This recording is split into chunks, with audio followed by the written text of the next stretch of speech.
Welcome to 100 Days of Stardew Valley Bingo Edition, guest starring Gus, Haley, Journal Daddy, Junimo, and starring Aubrey and Bingo.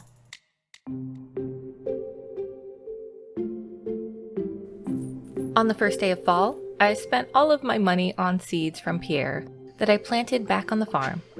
It was dark by the time I finished watering, so I foraged for the forageables needed to complete the fall bundle and was awarded 30 fall seeds. Now I only need the snow yam in order to complete the crafts room. On rainy day 58, Robin had finished up my barn upgrade, only to get immediately to work on the special orders board for town. I hope she's getting hazard pay for hefting that big metal hammer out in the storm. I remembered today was Penny's birthday, so I grabbed an emerald I'd been saving and headed off in search of her. Luckily, since it was raining, she was pretty easy to find hanging out at home. That gift jumped Penny up to the ever-growing list of villagers in the 5 Hearts Club. That afternoon, I did some river fishing for the walleye and tiger trout needed to complete the river fish and night fishing bundles. Only the sandfish remaining for the fish tank. I couldn't pass up the bubble spot calling to me as I headed to the mines, so I fished for a bit before heading to the mines for the rest of the evening in search of plant fiber. That night, I hit foraging level 8. Darkwing laid her first duck egg on day 59, or so I thought. Sneaky Duck had hidden her first egg behind the mayo machine. I'd also collected the 3 apples needed for the bulletin board. It looked like a community center run was in store again today. So I headed over to the desert and caught the sandfish needed on my very first cast. While in the desert, I opened the skull cavern with my recently acquired key and poked my head in, only to be immediately greeted by a serpent, and me still wielding the obsidian edge. I was kind of hoping to luck into a prismatic shard while in the cavern, but decided to give up after only a few levels and headed home.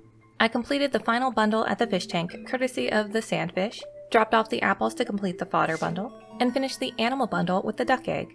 Oh, and can anyone shine some light on what happened next? This flash of light felt like I successfully blocked some kind of Junimo jolt. I mean, the Junimos definitely know magic. They showed off some more magic by removing the massive boulder by the mines that night, and I reached level 7 mining. On day 60, Haley watered my crops again, saving me so much time that morning. While it was initially a relationship of convenience for the challenge, I've got to admit that Haley has definitely grown on me. Mr. Key sent a letter that reminded me how much everyone monitors my whereabouts, but at least he's willing to pay me for my next skull cavern dive. I spent most of the day clearing trees on my farm, then did a magic trick where I teleported across the lake. Maybe the Junimos have been teaching me some of their magic. Willie was kind enough to give me his spare copper pan, so now I'd be able to shimmy search the water in a fun new way, and I spent the rest of the night gathering ore and fiber in the lower levels of the mine. Haley made me an omelet for breakfast on day 61. So sweet. I'd completely forgotten that I'd put an egg in the incubator, so I was a little surprised when it hatched. I named Little's chick Biddle because I was caught off guard and couldn't come up with anything else. I placed a duck egg in the incubator since it was apparently now free to use. Hopefully I don't forget about this one too. Next, I earned Rare Crow number 7 from the museum before selecting Emily's rock rejuvenation request from the special orders board. I think Haley would appreciate me helping out her sister. It was Elliot's birthday, but I wasn't good enough friends to go into his house, so I waited on the beach to gift him a pomegranate before checking in on the traveling merchant. I probably should have picked up the seafoam pudding, but I decided not to make a purchase. As I was heading to the saloon to give Emily the requested gems, Elliot offered to buy me some wine. I love that you can propose a toast to your doom, but does that mean his or mine? Well, I went for the classic option of to our friendship because we would certainly be friends if he kept the wine flowing. Then I gave Emily the requested gems, completing the quest, but hoping she didn't plan on feeding that amethyst to Abigail. Gus came to visit me on day 62 to give me a mini jukebox. He's such a great guy. You can't help but smile around him. I received a sewing machine from Emily for helping her out yesterday, and Pamp sent me a battery in the mail. I brought some geodes over to Clint and donated what I could from that haul to the museum. Then I went fishing in a bubble spot, finding my greatest fish nemesis to date. It was an epic battle, but I managed to reel in that super cucumber, tossing gold onto the beach to further assert my dominance, and also my pack was full. I really need that backpack upgrade. That night, I placed down some torches so that monsters wouldn't spot. Oh wait, this isn't Minecraft, but it definitely looks better with more illumination. Overnight, I reached farming level 8. Haley gave me the spouse star drop on day 63. I think this means we're at 12.5 hearts. Darkwing was holding out on me for a feather, so I put her egg in the mayo machine to let her know I meant business. I sold some produce to Pierre before heading over to check the traveling cart. She had one of the rare crows I needed to complete my collection, and while I could wait until the ice festival to snatch it up, I decided I should get it now while it was at a touch of a discount. Only 3 more rare crows to go before my collection's complete. I spent most of the evening in the mines until I face tanked one too many times and had to head home for the evening. But I did reach level 6 combat. On day 64, Haley once again proved she was a good marriage choice as she offered to winterize the house. I know it doesn't really mean anything in-game, but it's a thought that counts. Linus asked me to find his basket, and I racked my brain to remember where it was. It'd been a while since the last time I had this request. My first cranberry harvest was ready, so I sold them to Pierre for a nice payday that I used towards the purchase of the final barn upgrade I'd need to buy pigs. On my way home, I spotted Linus's missing basket beside the tunnel. I headed down to grab the basket and realized I'd never actually entered the tunnel. So I went in, and it was so dark I almost missed the lockbox on the wall. Thank goodness for my little glow ring. I returned the berry basket to Linus before heading into the secret woods for some late-night hardwood farming. I misjudged how long it would take me to wade through all the grass on my farm to get home, and ended up passing out right at my doorstep. I hope Haley is able to carry me inside. She may not have carried me in last night, but Haley did take pity on my exhausted state by watering the crops again. Wow, guess you don't need sprinklers if you marry early on. Linus had sent me the recipe for sashimi, and I discovered Dr. Harvey had charged me almost 1,000 gold for my medical care. Ugh. Mayor Lewis also reminded me of the Stardew Fair being held next week. I needed to make sure I had a good Grange display for a leg up to purchase the Star Drop and one of the rare crows needed for progress on my deluxe Scarecrow bingo spot. Later that morning, I picked up the biome balance request from Demetrius and asked Clint to upgrade my pickaxe to gold. I ran around collecting blackberries and chatting with villagers for the rest of the evening, and worked on a path to the southern exit of the farm so that I was less likely to have a repeat of last night. On day 66, I found out that I had reached max hearts with bingo, and was quite upset that I hadn't thought to add that to my completion list. Now, with the barn fully upgraded, it was even more sad seeing how now all alone and lonely. I'd been struggling a bit to keep up with funding for all the projects I was working on, but purchasing a pig was fast approaching the top of that list. Since I didn't need to water my crops, I went back to the tunnel to place a battery in the lockbox. This gave me the task of bringing a rainbow shell to the train platform, which tasked me with placing 10 beets in Lewis's fridge. Okay, Mr. Key. I don't think I want to ask what message you're trying to send with that one. I had to clear up some confusion between Demetrius and Robin surrounding tomatoes. Then I commissioned a second silo for my farm, as I need to start stocking up for winter. I fished for the rest of the evening until I finished up the biome balance request. On the morning of the 67th day, I earned the Homesteader achievement and reached max hearts with Haley. This was shaping up to be a wonderful day. I had a new duck hatchling named McDuck, and Darkwing had dropped the feather I needed for the community center. The yams were ready that morning, along with a batch of grapes that I could use to make summer seeds. On my way into town, I caught Haley catching Jas and Vincent catching Penny up on their schoolbook woes, and then tried to take care of my own financial woes by selling my latest harvest to Pierre. How much do pigs cost again? I was still a bit short. So I turned in the duck feather at the community center to feel accomplished. That seed maker is going to come in handy. Now only missing the truffle for the bulletin board. I also turned in a yam for fall crops, meaning that I would have the greenhouse once my first pumpkin is ready. I stopped by Jody's to give her some birthday cake and earned the networking achievement, then gathered up some more goods to sell to Pierre. I sold just enough seeds to reach 16k before racing over to Marnie's to purchase my new Piggly Wiggly. I also gave her a bunch of amaranth she'd requested for her cows. I remembered my pickaxe was done, but didn't reach the shop in time. You said you're open to 4 and it's just now 4? Seriously, Clint. I spent the rest of that night foraging and planting trees awkwardly along the northern path.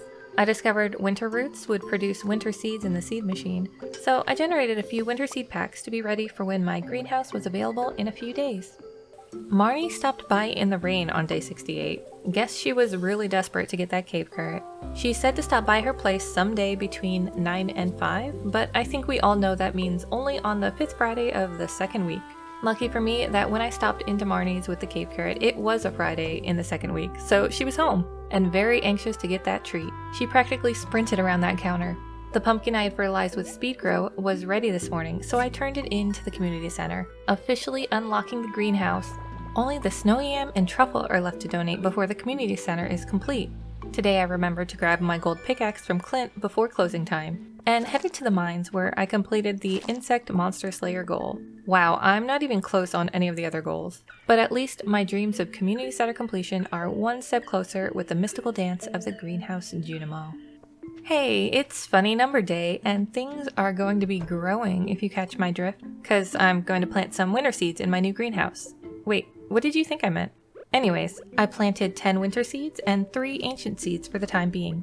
I wish I could tell you I had some grand plan for the greenhouse crops, but I really don't. And yes, those are 2 elephants hanging out. Today was another cranberry harvest day, and I was able to purchase the final backpack upgrade with my profits. When I got back home, Haley had made plans for a cakewalk and requested I bring a chocolate cake into town on the next sunny day. I'd never married Haley before this run, and so I was looking forward to seeing this new to me event. It was Abigail's birthday, and I had a gold star pufferfish with her name on it. Then later stumbled upon her hanging out in the cemetery. Yeah, if this is how you want to spend your birthday, you do you. On day 70, it was raining, so no cakewalk today, but my first jar of fairy rose honey was ready. I think I'll be saving that beauty for the Grange display. As I was heading down to check the traveling cart, I found Shane out at the cliff's edge and made sure he made it safely in to see the dock. At Pierre's, I sold just enough produce to be able to afford the gold axe upgrade from Clint.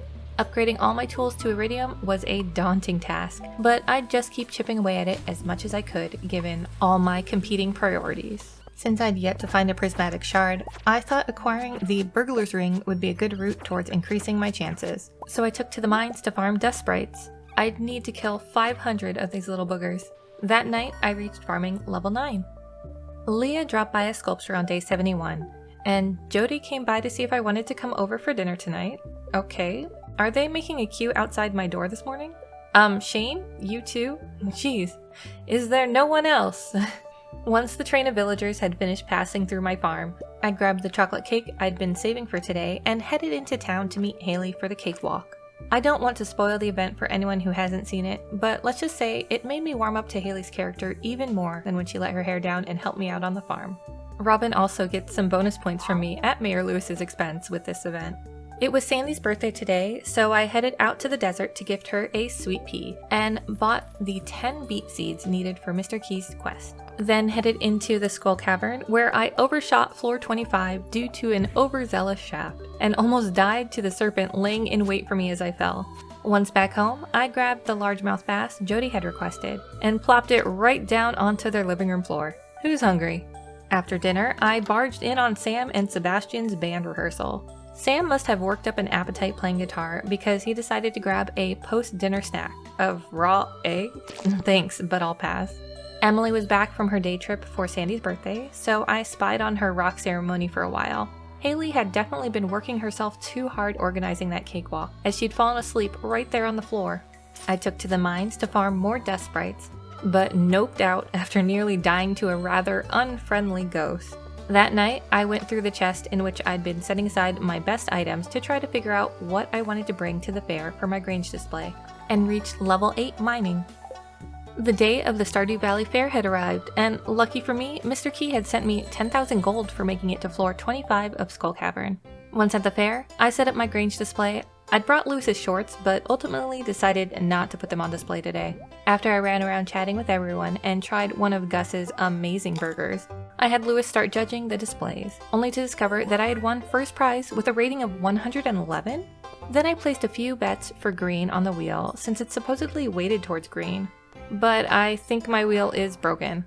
So I did something I never thought I would do in a run, and that is earn most of the tokens needed through the fishing game in order to buy a star drop for 2,000 tokens, the rare crow for 800 tokens, and all the remaining items at the stall with the exception of the light green rug. I just didn't have it in me to fish up another 400 tokens. Okay, so maybe I did have it in me. I mean, come on, that rug matches my Junimo plushie.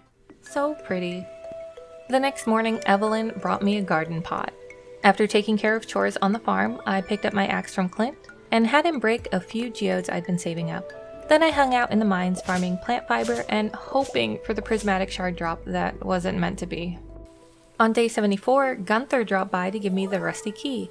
So after harvesting some cranberries in the rain, I stopped in to gift Marnie a farmer's lunch for her birthday, on my way to visit Krobus in the sewer for the very first time. He had a star drop that I wanted, but 20,000 gold was a bit out of my current price range. So I settled for a jam session in the rain with Abigail, before requesting the final coop upgrade I'd need for this run. Then it was back to the mines, on the hunt for that elusive prismatic shard. I awoke on Friday to find there was an explosion during the night. Turns out it was a rather conveniently crashed meteorite that gave me some much needed iridium ore. Back inside, I found Haley admiring the skeleton. Haley, you already got me with your work ethic, no need to seduce further. I checked in on the traveling cart, but didn't need any of her wares. So I checked the special orders board and decided to pick up the community center cleanup request, then headed to the mines for, you guessed it, a prismatic shard hunt. That was fruitless. On day 76, my coop upgrade was complete. And my winter seeds had finished growing in the greenhouse, making it so I could fully complete the crafts room. Only the truffle left before the community center is complete. Next, I had Clint open more geodes to find items for museum donations, then back to Clint's for a hoe upgrade, and then back to the mines. Come on, Prismatic Shard, I need you. After no luck again in the mines, I got to work on the community cleanup request, fishing trash out of the pond on my farm well into the night. These Junimo dance scenes never get old, do they? And that night, I reached foraging level 9. Wiggly had grown into a big piggly on day 77, so it was only a matter of time until we had that truffle. I spent most of the day fishing up trash for the community cleanup request, then gifted Robin a quartz for her birthday, on my way to place the pond trash into the garbage bin for Linus's request. Kind of fun that he paid me to clean up my own land.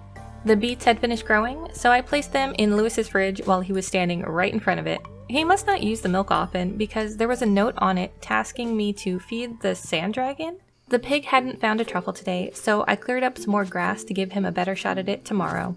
Before heading to bed, I placed some hops into an empty keg to brew the pale ale that Pam had requested. On day 78, Linus sent me a crafting recipe for fiber seeds. I had no idea this recipe existed, but boy am I glad that it does. Growing my own fiber will help dramatically with tea sapling production. I checked on my animals, but Wiggly hadn't found a truffle yet, so I cleared even more area around the barn to give him space to search. My initial 2 silos were already full, so I commissioned a third from Robin in order to store the remaining grass on my farm before winter. Right next to the shrine seems good. Then I picked up my golden hoe from Clint before heading home to plant some fiber seeds. And dun-da-dun, picked up the truffle Wiggly found. You know this is going straight to the community center, is what I thought to myself while watching the playback. But apparently past me decided that a trip to the desert was actually in order. Okay. Ah, I see. Past me was actually pretty smart to head to the desert while the bus was still available to feed the dragon their solar essence. Clever girl.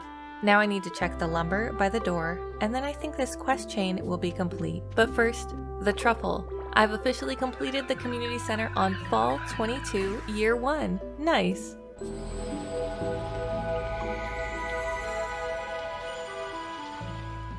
Once back home, I checked the logs for Mr. Key's quest and found the club card needed to access the casino in the desert, then headed to the quarry for a little explosive diamond mining to round out the night. Haley fed the animals on day 79, and I didn't have the heart to tell her we had auto feeders, so I just gave her a kiss and went about my day. I got the achievement Popular for finishing up the bulletin board last night, and then spent the morning caring for my crops, before heading into town to see one of the most joyful scenes in the game, right behind this little gem of joy. See ya, Morris. Or not. I thought nothing could top the day so far, and then this happened. What? I am trash. Yep. This is my hat for the rest of the run. Sorry, not sorry. It was apparently my lucky day, so I took a little trip to the casino. Wait, is his name Mr.? Like Mr. Key? Anyways, I played the slots until I had enough key coins to purchase the objective of my visit. Rare Crow number 3 was mine, and I had only the Spirit's Eve Rare Crow left to acquire before I'd be able to craft the deluxe Scarecrow needed for one of my bingo spots. That night, Pam's Pale Ale was ready, and I reached combat level 7 from just observing the Pierre punch earlier in the day. No, but really, I dropped by the mines a bit that evening. The next morning, Haley made me pancakes. How did she know those were my favorite? I received a cryptic letter from Willie and a few more recipes from some of the villagers. Wait, did I say some? I meant most. From most of the villagers. Oh, and Pierre's store was now open 7 days a week. Wiggly had already found a truffle that morning, and I had plans to turn it into truffle oil via an oil maker in order to make a rain totem. You see, one of my bingo spots is completion of the missing bundle, and in order to get access to the bundle, lightning has to strike the now empty Joja Mart the night before a rainy day. There weren't many days left in fall, and it doesn't rain in winter, so I'd need to use a totem in order to assure I'd have access to the missing bundle within these 100 days. Getting the items needed for the bundle, now that was another problem altogether. So I set the truffle a-brewin' and headed into town to gift George a golden leek for his birthday, before accepting the special order to bring Gus 24 eggs for a very, very large omelet. Anything to help out my pal Gus. In a momentary lapse of judgment, I gave Lewis back his shorts. I know, what a waste. But I did get a minor reward, allowing me to say something I haven't said in quite some time. Thanks for the cheddar, Journal Daddy. My truffle oil was done when I returned home that night, and this is when I made my second mistake of the day. You'll see what I mean. Crafting the rain totem earned me the artisan achievement, and I activated the totem immediately like the impatient little farmer that I am. That night, a bolt blasted down from the heavens to smite the remnants of the once looming market. And here it comes. Yep, natural rain tomorrow. A bit of a waste of a rain totem, but fear not, I'll make an even greater blunder a little further into the run. The villagers decide to fill up my recipe book a bit more today, and my friend Gus sent me a delicious looking vegetable medley. My third silo was complete, so I scythed up some of the remaining grass around the farm. Please ignore the partial fencing. Then I did something I should have done weeks ago. I started planting the mahogany seeds I'd been collecting. In my defense, these were not around the last time I'd played Stardew, so it took me a while to realize I should plant them for a renewable source of hardwood. The sweet gem berry was fully grown today, so I plucked it up and gave it to old Master Cannoli in the secret woods in exchange for another star drop. I stopped by Marnie's to pick up a heater for the coop and purchase a, hey, where are you going? No. Alrighty then. No animals for me today. My immense displeasure at Marnie must have been showing because I scared the bejesus out of Leah on my way home through Cindersnap Forest. Later that night, I headed to the mines for more fiber farming as my planted fiber still had a few days before it'd be fully grown. The next day was a rainy fall Friday, and Emily sent me some wool. Maybe I could knit a scarf to ward off the coming winter chill. I checked the traveling cart and decided to purchase a sturgeon. I would need caviar for the missing bundle, so I put build a pond on my ever-growing list of priorities. When I stopped into Marnie's today, she was actually working, so I purchased Billy the goat, before heading over to Robin's to commission that pond. But first, she taught me how to craft the flute and drum blocks I heard I'd need later on for Ginger Island walnuts. Next, I poked my foot into the quarry mines for the first time. Excuse me, what is that? I managed to kill the floating skulls eventually, but barely escaped with my life. I definitely need a better weapon before coming back in here. The rest of the night, I took on levels of the regular mine that were more my speed, looking for plant fiber and just hoping for that elusive first prismatic shard of the run. On day 83, I headed back to Marnie's for the third day in a row, this time purchasing the white chicken I'd need for the all normal animals bingo spot. I had a bit of a theme going at this point, so I named this chicken Riddle. While wandering around waiting for the festival that night, I stumbled upon the wizard who let me know he'd sealed his ex-wife into the side of the mountain. I'd deal with fetching his ink another night because it was almost time for the Oh, okay. Let's do some stargazing first, I suppose. Once at the Spirits Eve festival, I purchased the rare crow from Pierre before making my way through the maze to find the golden pumpkin. Back at home, I plopped down the 8th and final rare crow needed before I'd earn the recipe for the deluxe scarecrow. Then packed my bags with everything I thought I'd need for a trip to Skull Cavern first thing tomorrow morning. The final day of fall was a good humor day, so just like that, I was off to the desert. Whoa, these warp totems are pretty trippy. I stopped by the trader for some spicy eel, espresso, and a load of staircases, even picking up some extra bombs for good measure. Then I steeled myself with a wonderful combination of eel and espresso and headed inside. By 9 a.m., I hit a spooky diner room on floor 20, then nearly died on floor 28, but I persisted onward, lower and lower, reaching floor 50 by 2 o'clock that afternoon. By floor 54, I had run out of ladders and things were looking dim. Would I be able to reach floor 100? Would I find enough iridium to fix Willie's boat? Could I luck into a prismatic shard? These were the questions I asked myself as I traversed one hard-fought floor after another. I crafted one final staircase with the rock I'd collected, my emergency stairs if you will. On floor 56, all hope seemed lost, until one fortuitous shaft dropped me 15 levels. I was less than 30 levels away from my goal. With my renewed resolve, I started blasting, finding another friendly shaft that dropped me 13 floors while on floor 73, and ultimately made it to floor 100. But wait, a red slime egg is nice and all, but where's all the fanfare? Looking it up later, I found that Mr. Key would not be waiting for me on floor 100 until I found his secret note, which would unlock until I got the magnifying glass in winter, tomorrow. I'm torn whether or not I can mark the reached floor 100 in the Skull Cavern spot off, so let me know in the comments what you think. Back at home, I found the deluxe rare crow recipe waiting for me in the mail, but I was missing the plant fiber needed to craft it. So instead, I did my final harvest of the season before heading to bed. Fall closed out with me reaching level 9 mining and level 10 farming, selecting artisan. Thank you for watching. Remember to hit that like button if you enjoyed the video, and subscribe so you don't miss out on the exciting conclusion of this 100 Days Bingo Challenge. I'll see you in the next one. Bye-bye.